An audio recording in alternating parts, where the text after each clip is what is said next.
Look at that If and Singe seems to be calling the shots there. Looks like it's going to transpose to a knight endgame where Singe is a pawn up. If Singe wins, Gitinji is going to be knocked out and Singe goes through. The remaining 6 slots have already been decided. So we got Amos Simiu, Ricky Sang, yours truly, the Gorilla, Joseph Atoli, Ben Guku, and Jackson Kamau Degwa. Now it's down to the Singe George Mwangi game to determine whether it's going to be Gitinji or Singe who makes it through. So let's see. Exciting. There should be a next 15 minutes should be very exciting. Yeah, we are really hopeful that most of the games are concluded actually. We are looking to share with you some of the standings as they are. Maybe let's look at that right now and just hope they've been updated. I think they're updated here. I think we have some results that have been listed. Is this the latest? It is. Actually, Joseph and Simiu Amos, this is a draw. Mehul Gohil and Ndegwa Jackson, this is a draw as well. We are saying Ben Guku has beaten Gidinji Hinga, and Ricky Sang has beaten Matthew Kanegeni. Singe is on the driver's seat against Mwangi George, and Sagwa Hillary, Mukoko Isaac. Yeah, I think at this point that's not relevant anymore now. Hillary and Isaac Mkoto are mathematically knocked out. They're knocked out. Yes. Let's see the standing. So the first 6 positions are taken all the way with the 4 points. Those are above. confirmed. And so now it's down to the Singe. Currently, Hinga is on position 7. Yes. But so if it's a draw, because he has beaten, he'll win. He'll go through on the head-to-head with Singe. He beat Singe. Yes, he will go through. But if Singe wins, then Gitinji is going to be knocked out. Okay. Yeah. And we can have a look at the ladies section, see what has been updated. We don't have all the results in from the ladies section, but we can also hopefully.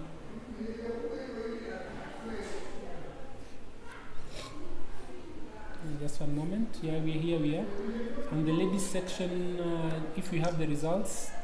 Okay, so Ngima Cheryl beat Kumu Ann, but that's irrelevant because I think both of them still qualify. Lucy Wanjiru and Mungili Sasha drew. I think that was good for both of them. Easter Winja beat Madelta Gloria. And Daphne Mukali beat Mabul Kawa as we expected. She was already up by a full, if I remember correctly, a full. So I think that looks like Daphne through. Yeah. Let's have a look Easter at the through. So there's one slot still left to be decided, I think. Let's see if anybody has a chance. Yes. So now. Ngima wins. Or is it Madelta through? All the way to Lucy. Is there a game going on? There is one game going on. Oh, that's Titu Winfred and. No, that is not. Can we go back to the board pairings and see let's see what's going on? I think the games that are not yet decided. All right. Linda So Abur, it is. Linda Abur and Atu Agnes. And then Berita Temo and Kumu Mary. Will that make a difference? Let's see. I think so. That's Daphne, Easter, Lucy. Let's go back to the standings to see who is left. No, I think 2, 3, 4, Mary Kungu 5, has 6. 2.5. So actually there's still room because both of 3.5 and 3.5 will go through. Yeah, but look, you see, basically Mary Kungu, yeah, she might sneak through on the bush rolls. Currently, if she wins. If she wins, yes. Yes. Does anybody have, both of them have 2.5, so there's a 3.5 going through, so all the players who are playing currently have a mathematical chance, and maybe we can, I hope we are showing the, yes we are, so let's transition back, and this is the position now. This is Linda Abur, and Linda is playing Madel, is it? Who is Madel? What's her name again? Just a moment. Just need to check this to be sure that we are giving you the right information. And Linda Abur is playing Tuo Agnes, and Berita Atem is playing Kumu Mary. And Mehul, what does this position look like to you? Now let's have a look. Yeah, just a moment. Let me see if I can make this a little bigger. Okay, let's see this. This is the Mary Kungu position, right? The viewers are looking at this position. Linda Boo, right? Yeah. Yeah. Yes, definitely. Black is in control here. Black should technically be winning this one. So the pawn balance is 5 pawns to 4 pawns. Yes, and black has got nice active pieces. The king is confined to the back rank. Yeah. Bishop versus knight scenario, the position is a bit open. Yeah. And you have this. Okay, there's some play left, but Abu should be able to convert this. Yeah, hopefully. So what's the time situation? Again, Abu has 43 minutes. And that's versus 4 minutes. Yeah, so that's as good as gone. Yeah. Okay, we can see if we can find the next game, Ankomo, and let's just see if we can find the next game. This would be Ankumu versus Gerita Atem, I believe. And let me just see if we can find that game for you.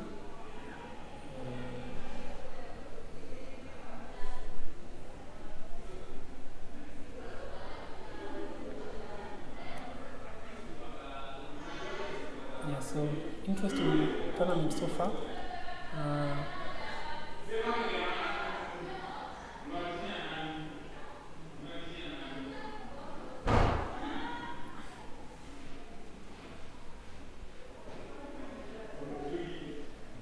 Okay, just a moment, viewers. We'll get this up shortly. I believe we have it now, just now, and yeah, that's the position. Mehul, I don't know what you'd say about this position.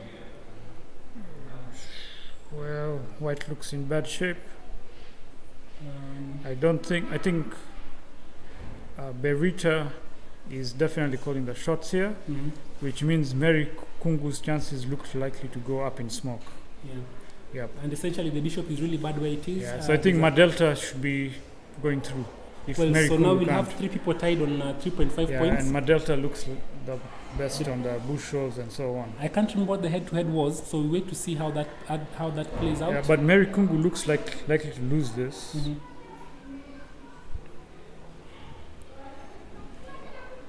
Yeah, so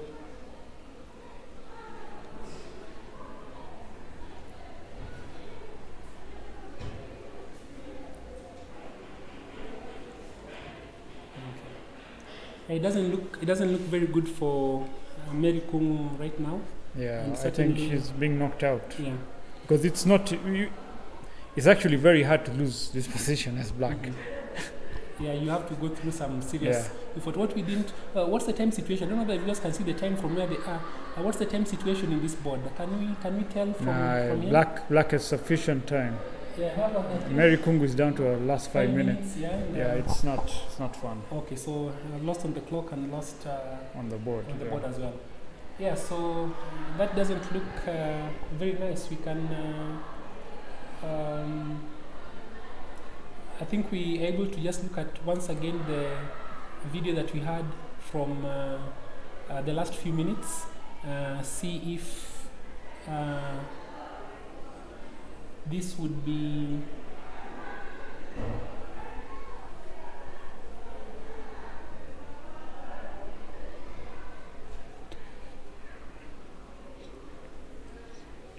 we can have a look at the video again. If you can see, this is just a few minutes ago, and always remember to when we have the live chat video, you can have a look at that. Okay, I think it's decided for the men. The Singhe George Mwangi game has come to an end. Okay. And Singhe has won. So Singhe has won. So he's taken the last spot. Yeah. Okay. So we now have the 7 men. The 7 men are? Yeah, so this would be Amos Simiu, Joseph Atwoli, Mehul Gohil, Jackson Degwa, Ben Guku, Ricky Sang, and Philip Singhe. Okay, and I think the biggest casualty of this round will then be Matthew Kanegene. Yes, I think Matthew Kanegene is the biggest, and Gidinji Hinga. And Gidinji Hinga, I think those are 2 big scalps who've gone down. So, wow. Yeah. I think long term, one of the players that really should be in these championships is Peter Gilruth. Yeah. Now, unfortunately, the laws or the Kenya chess constitution. Well, I don't know. It's a gray area, but the funny thing is that it's not really that gray, because chess is one of those progressive sports, and the International Federation allows any member to, irrespective of their citizenry. Okay, but I think we have a lot of. Okay, just to state a controversial remark, I think there are lots of jingoist sentiments within the Kenyan chess scene. But we have also seen it historically, not now. I think. Well, even now, even with the inclusion of under some funny rule, which I don't think again it goes against the FIDE rule, of some junior being seeded into the final phase, which I don't know. It makes absolutely no sense to me. Mm-hmm. So I think that's still one area where Chess Kenya is not yet improved on. It's still subject to some of these jingoist sentiments. Well, I have confidence that the generation of players and officials now are more inclusive in the approach, and I expect it's just a matter of because I can understand when someone would think if you allow all the best players to play, then you miss a chance to play. But again, it's very unpatriotic if you don't allow your best players to represent the country. Okay, but I think my feelings on the qualifier system are well known. We don't need to go into details here. I still think we need to evolve in that direction. Yeah. Which I think you see basically the system as we have it now allows these jingoist elements to exploit it, amongst many other reasons which I personally have, which are well documented in social media. All right. So, well, ladies and gentlemen, I think we're coming close to the end of our broadcast. We'll just wait and see. Maybe in the next 3 minutes or so, we'll be able to find out whether the last games in the ladies section have ended, and from there we can know what the standing is. Yeah. It's always been great. Remember that we'll be doing this a lot more often. So what we encourage you to do is to subscribe and hit notification, because right now it means that we have to send the link to many platforms. If you subscribe and hit notification, then immediately you are notified. Okay, I think on this has been, I think, one of the most fiercely fought second phase I've experienced. I've played in a number of these second phases, which only indicates that the final phase is going to be extremely tough. Look at compared to the last cycle for the what is it, Batumi Olympiad. Sorry, I know you are part of it, but if you compare the quality of players, this is definitely a far more tougher challenge. You got guys like Ricky, you got Atwoli, you got myself, you got Ben Guku. But then you got Metsu, Magana, and yourself. We had all you guys. The interesting thing, Mehul, and this is important. If you're not Kenyan, you may not understand all this, but it's a good discussion for us to have now. Because every single person who was in Batumi has made it to the final phase, and that says something. No, okay, look, as I said, harks back, the qualifier system we have is very dubious in your view. My opinions are well known. It's out there in the public domain. I've talked about it in great detail. We don't need to just get into it. But we can just, as it is right now, the guys who have qualified, what we can say is that the third phase is tough. Wow, it's going to be tough. This is very tough, and especially over the next 30 days, people will have to do serious preparation to make any headway. So it's no guarantee. No national team slot is guaranteed. Yeah, certainly. For sure, the final phase, no doubt, is going to be much tougher. Well, the only contention remains the junior sport. Both Mehul and I feel. Unfortunately, some parents are. It's been a history, and I think that's one reason why we have not seen a clear progression of junior players to the senior category. It's because of opportunistic parents who have basically had a stranglehold on the Kenyan chess scene. And this is my personal opinion. I do not. We don't endorse his opinion. This is Mehul Gohil. If you don't know him, you know that this is not Chess Kenya's opinion. I understand this is a Chess Kenya event or Victor Gunn. This is my personal opinion. Basically, it's just a typical syndrome to see that such a junior has been handpicked. That's my my phrase for it, handpicked into this thing. Yeah, as much as I don't often endorse Mehul's comments, they're a little bit abrasive. On this, I must agree with him that let the people play chess. Let the chessboard determine the best person. I also think, you know, if you even just see a lot of manuals and so on, let's say even the top trainers in the world, you got Jacob Agard, Mark Dvoretsky, they always say that improvement happens at the edge of your comfort zone. What this means is just a little outside your comfort zone, right? So that means, let's say you're rated 2,000, you should be playing 2,100 and 2,200. Yeah. That's where your improvement. But now if you're thrown suddenly with 2,500 and 2,600, there's really no realistic chance for improvement. In fact, you can get psychologically damaged. But for me, it's not even that. It's the person who was rightfully meant to be in that place can be a bit of a problem. I don't think Chess Kenya made a mistake per se here, because it was a delicate balance, and I think a number of issues were quoted. So Chess Kenya as a organization, what I do know that historically the Chess Kenya constitution has had this clause that the FIDE constitution can override what's in there. And according to the FIDE constitution, anybody under, is it 21 or 20? Is a junior, so I don't know.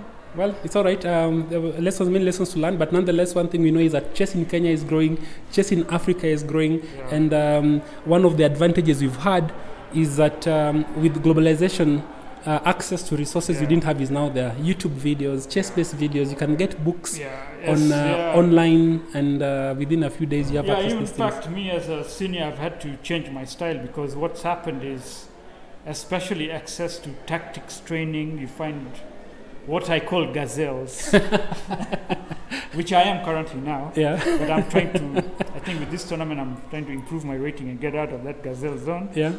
The tactical level in Kenya has gone up over the last, especially 3 years, has gone up big time. And this is largely because of all these softwares and all these internet resources. The gap has closed down between the gazelle and the lion in the tactical department. The big cat, the cat. I mean, the domestic cat. I've had to now go back to intensive calculation and tactics training. I was making a lot of blunders which I could get away with before. Now it's not so easy. Now it's not so easy. So you see, it's forced me to go back and do homework, which is good. It's similar. I mean, and there's an excellent resource I want to share. I think for all of us, it's important to know that you don't just become good at chess. Okay, for me, it's a miracle, God's grace, favor, and all this. But I've also enlisted on chess.com, premium membership, and I am able to do unlimited tactics. And over time, I've seen my tactic rating grow. And just last week, I hit 26 or 9 on tactics rating, and I see that could be a direction to take if I can watch some of these videos. Now I think you'll have to be very sharp at calculation and tactics in Kenya. Well, of course, where I still think the Lions still have the edge is the positional understanding and the end game technique. And that hasn't been quite a big strength. But I also got some interesting videos from the Carsten Muller. And Carsten Muller is fantastic endgame expert. And again, he's not sponsoring this video, neither is chess-based, but I'm just saying, anybody watching this, especially an African person, if you can invest in Carsten Muller's Endgames manual on Chessbase, you will not regret it. I mean, just the first video the many endgame was fantastic. Nowadays, you got Dvoretsky's Endgame manual, John Nunn has got some books, and there's also, I think one of his books is a number of good endings. DVDs, which of course Carsten's is one of the best.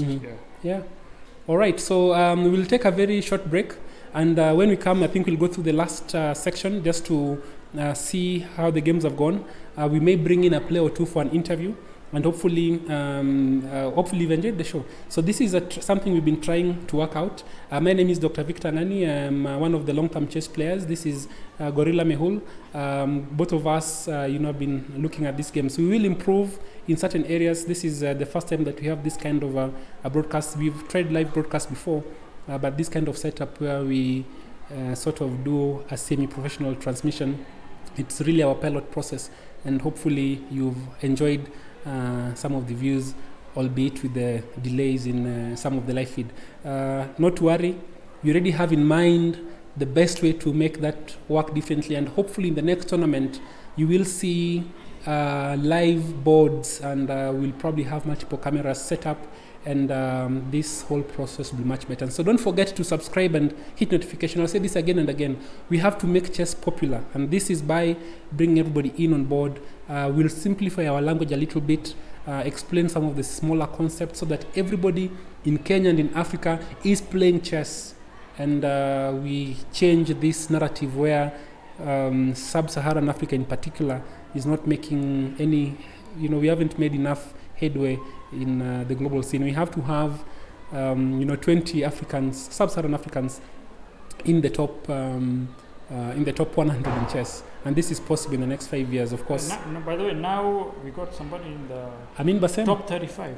Dr. Amin Bassem, yes. He's already hit the top 35, and I guess if he wins one more game, he's in the top 30. He hit top 35. He's ranked 34 now, right now. Wow, is that a tournament that I wasn't aware of? Which one was this? I think there's one ongoing. You can see. Let me just see if you can. 2,700 live chess. Yeah, we'll look at that just now. He's 34, 35 right now. Wow. Okay, so we'll. That's serious improvement for him. And actually, Egypt has made Africa proud, and I think we need to learn from what Egypt has done. So I think in the near future you might see Bassem getting invitations to the elite Super GM events. Yep. And actually, in the World Rapid and Blitz, the Egyptians did very, very well. Yes. And hey, by the way, Egyptians are deadly at Blitz, man. Deadly. I mean, it was impressive. I'm not sure. We'll need to find out. And we're just looking now at live chess. Just a moment. Let me see if we can share this. Dropped one spot. Yeah. Let me just see if we can share this with the viewers so that you can see what we are seeing.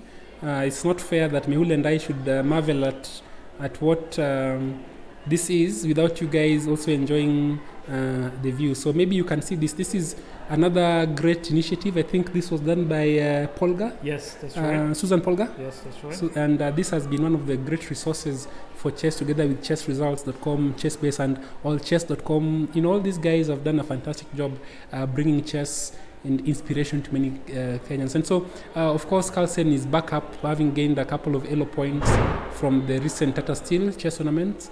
Put some. Yeah, I see Anand, who also worships the same gods I do. He's gone back up.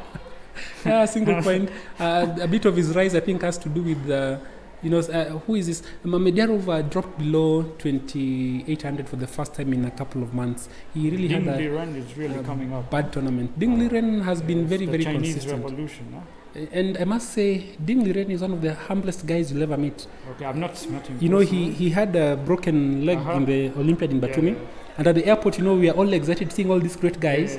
And he has crutches. Yeah. When you go to say hello to him, this super grandmaster that you are, just amazed, he gets up on his crutches to say hello. Bag. Yeah, so And but we're looking for an African champion. Okay, he's dropped one spot, but he's at 36. At number 36 with 2710 is Dr. Amin Bassem from Egypt. That's big, man. This is the top-rated African. I think this is the highest rating by any African ever. Yeah. Again, to the rest of the world, we are saying the reason is just one. The resources you've had in your countries have not been in Africa. Yeah, I think the Egyptian infrastructure has really built up over time, and they're very passionate about it. And of course, it's difficult to say that you're going to spend 18 hours or 10 hours in chess every day if you can't pay your bills. Yeah, so if we can make the resources available for this kind of thing. I recall the last time Kenya was at the All Africa Games, that's 2011, of which I was honored to be a part of that team. The Egyptians came with it was a huge squad, man. And remember, the government, because, for Kenya, it's athletics, where we get most of the gold medals. For Egypt, most of the gold medals come from chess in the All Africa Games. So they had a big squad. They had psychologists, they had 2 doctors, they had a physiotherapist, they had a journalist. It was like a whole squadron. Mehul, let me just interrupt you because I'm seeing here, and I think the viewers can see this with us. The ladies' games are over. Yeah, let's see. And just as we expected, Linda Abur won. Wait. No? Oh yeah, Berita also won. That was the expectation. Yes. Yeah. So that is really interesting to see who are the guys who made it. Because I think one person in 3.5 is making it. So and that person is Madelta. Yeah. So as expected, it didn't change much. Okay. And so congratulations to the team. I think we now have our final. So even the ladies looks like a tough one, huh? The final. Oh, it is. Phase, yes. And Gima Cheryl, again, you look at these ratings. Now you're looking at Joyce, Gloria. Joyce Nyarwai, Gloria Jumba, and Gloria has been investing a little bit in chess. By the way, yes, I think her ability is at a different level, I must say. And I think her dominance is just starting to show. And you can see for the foreseeable future, she's going to be dominating the ladies scene. Yeah, I think she's the Judith Polgar of Kenyan chess. Yeah, certainly. Then we have Cheryl Ngima, Mongeli Sasha, Daphne Mikali, Easter Winja, Kungu Ann. So this is going to be a tough tournament. WC Manjiru Lucy, Madelta Gloria, all this joining, and also Linda Bura has made it. You said they are taking 8. Linda Bura has made the cut. Linda, wow, that's and you know she's a veteran. She is. She was a mainstay in the national teams back in the first decade of the 21st century, and now she's back. Yeah, she took a break. Which means class is permanent. She's had a tough tournament, I must say. So for her to make the top 5, that's quite something. She needs to do something dramatically different. Yes. Because she's barely put her foot in, barely, and that will work for her. In the open section, I think let's have a look at the final standings. And the final standings, I think we've already given you the outcome. Again, fantastic performance by Simiyu Amos, who has emerged clear first. This is not an easy tournament.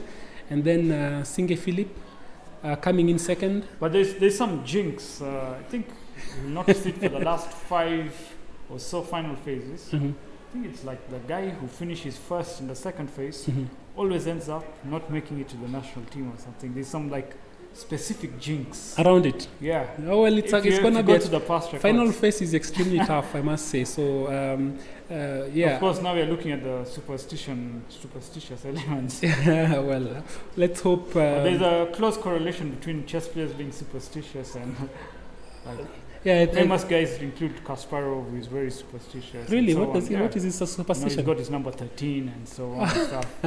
But Gary, I think Gary is a fantastic gentleman. I met him when he came to Kenya during, I think, just before the elections in which he was running. All right. And I was impressed by the memory the gentleman has. No, he's definitely phenomenal. Oh, I recall when this was the first time he came to Kenya. I think Gitinji and Atwoli brought him down. Was it to kickstart the Kasparov Chess Foundation operations in Kenya? Yes, that is the exact time. So we were. I remember I was invited for the. I was at that point, I was a part of the Chess Kenya PR team. It was led by Brian Kidula, but Brian Kidula graciously, since he knew what a big fan of Kasparov I was, he let me do the part when he decided to step back. So. I got the invitation to the dinner. This was at the New Stanley, and he had just... I was there as well, I remember. Yeah, so he had just gone and had the session at NTV, and he came back, and then we were having the dinner, and then for some reason, I got to sit right next to him. So where you are is Kasparov, and where I am. Yeah. And I was tongue-tied. You know, I usually am a very vocal guy. I could not speak anything. Okay, then so I asked. You know, I was scared of asking him. You know, he's got a very tough physique, and he's a very confident person. Yeah. So I asked, can I ask you some chess questions, right? Yeah. He said, yeah, sure, go ahead. So I asked him some questions regarding his book, where he discusses his match between him and Karpov, especially that first match. So I was asking what are the changes he made between the first match and the second match, because I felt he had under-explained himself in the book. Yeah. And then, you know, the reaction was so immediately visceral.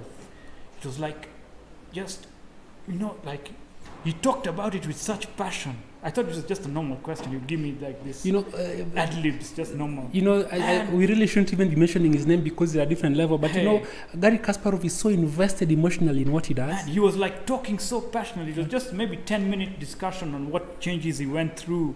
Yeah, and it was like amazing. We really should show a little bit. I wish there could have been a video for that. We actually, Kramnik retired from chess recently, and one of the things I was shown is when he won against Kasparov, and Kasparov was quite focused on his. And I also recall playing that same year, just 2 months after, I think a few months after, is it 2 months after that, the first Anand Carlsen match was going to happen. At that point, Anand was the reigning champion. So I did ask Kasparov, what is your opinion of what's going to happen in Anand versus Carlsen?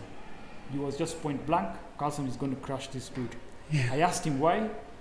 He says, this is just on another level. He also seemed to say something like that if he had continued playing, Carlsen would also beat him. Is that so? Yeah. Wow. Well, I'm not very sure. First, let me say that Anand is phenomenal. I mean, that is... of course, yeah. That's one of the greatest. But it was just... in fact, we're looking at the highest live ratings ever. Yeah. And I can see Anand Vishy, a great Indian player, I think terrific genius. He's also been to Kenya very graciously, very, fantastic chess hero. Number 8 the world, and he's a former world champion as well. But the thing I wanted to point out was Garry Kasparov in 2000 had a rating of 28.56. There has been an inflation of chess ratings. There's this guy called Jeff Sonas who does this chess metrics to try and take inflation into account. Now, according to him, if you take inflation into account, the guy who will be number 1... Garry Kasparov or Fischer? No, this dude right down here. Robert Fischer. 1972. Had a rating of 27.89. So he said this would be 29.10. Wow. Maybe we can look up that now because we are almost concluding and the games are over. He's called Sonas. This Sonas chess metrics. According to him, Fischer should be number 1. Yeah, because the ratings have really... But because if you go 1972 and you're still having 27.89, that's crazy, yeah, for sure. I think I want to agree with that. And certainly, I would imagine that someone like Garry Kasparov would be... Is it? Let's go to historical ratings, okay? Yeah. Let's see. Okay, so I'm not sure. Okay, I don't know. Where would that be? Monthly lists? Let's see monthly lists. Great. No, is it players? Okay, I don't know. You see here, we can see from the graph. Where's Bobby Fischer? Bobby Fischer not there, because this is a monthly list. Let's say duration all time. Duration covering all years. All years. All years, right? Yeah. Let's see here. Now, I'm sure our friend Bobby Fischer right there, which I think is this spike over here. This is right at the top. 29. Okay. And who's next? Garry Kasparov. Kasparov is next. Where's Carlsen? I don't know if he's not yet he's not updated Carlsen, all right. But Fischer, this point here, it's 2900. 900, yeah. Wow. It's crazy. So this was rating inflation. I think what was considering is inflation up to 2005, 18.25. Probably should update this, but certainly, ladies and gentlemen, hitting a rating of 1789 in the 70s or 1856 in 2000. And it's the biggest gap between the world number 1 and 2. Just goes to show you what a phenomenal Fischer was. Yeah, so, well, these are chess legends. Hopefully, we'll get an African player at some point getting here. And I must say, I met a young man, 10 years old, in the Rapids. Let's wait and see what the world holds for such talents. Ladies and gentlemen, it's been real. My name is Dr. Victor Ngani. I am the reigning chess champion Kenya. With me is former champion. Yes, former champion, one of the strongest players of all time in Kenya, Mehul Gorilla Gohil. We will be squaring it out in the final phase. I think that will be in a few weeks. I don't know the precise dates. That means, of course, we can't be seated here, but we'll make arrangements for this to be transmitted live. I pray that I'll be able to... I think there are more capable guys like Brian Kidula. Yeah, who can do this. John Mukabi as well. Yeah, they'll make a great team. They'll make a great team, and we'll bring in some beautiful analysis, presentation of the boards, and see what happens. So it's been... Kidula Mukabi will make an excellent team, I think. Maybe also a little bit of gender sensitivity. I'm not sure. We'll see. We'll see if we can have our own Sopiko here. And certainly, if we have a number of people sitting in, hopefully we'll have a good report at the end of this. So thank you very much for your support. Please remember to hit subscribe, like as well, and notification button so that you're able to see. We are signing out. This has been the All Africa Games Chess Qualifiers Phase II, and we've given you the list of the players who've qualified, and now we hit it up from there. Thank you very much, Mehul Gohel. It's been real, and now we sign out. Cheers.